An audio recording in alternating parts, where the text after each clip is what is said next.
তোমরা সিলেটকে বাঁচাও, রংপুরকে বাঁচাও এবং চট্টগ্রামকে বাঁচাও দাদা। আপনার আর ব্রাহ্মণবাড়িয়া লাগে না দাদা? ব্রাহ্মণবাড়িয়া লাগলে কোয়েন কলজা থেড়াম থাকলে আমরা বাউন্ডারির যে বেড়াইতে দুইটা কাজে লেগে মানুষ মেরলা। আর আপনারা যখন দেশ নিতেন গাইবেন সার্বভৌমত্বের রক্ষার লাগে কিতা করবো আপনার আইডিয়া আসেনি? টেড়া দিয়া ফার দিয়া বিসি দুইটা দুই সাইডে লে দেবো, একদম লক করে লাগবো।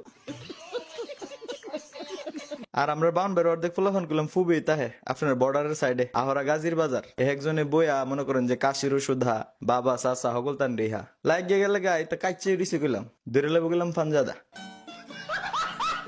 মৌলবাদীরা তিরিং বিরিং পুড়ুং পুড়িং করে লাফালাফি করছে। এই যে এই দাদা হইলো আরেক নিউজ মারানির ফুত, মানে সারা দিন ওই মুহূর্তে যেটা এই দুই নিউজ পড়তেই তাহে। তো দাদা আপনি নিউজ পড়ার স্টাইল এমন কি লিখা? আপনি কি আগের জন্মে সুলকানের মলম বিক্রেতা ছিলেন? তোমার নাম আমার নাম সিলেট রংপুর চট্টগ্রাম। আপনি মাইন্ড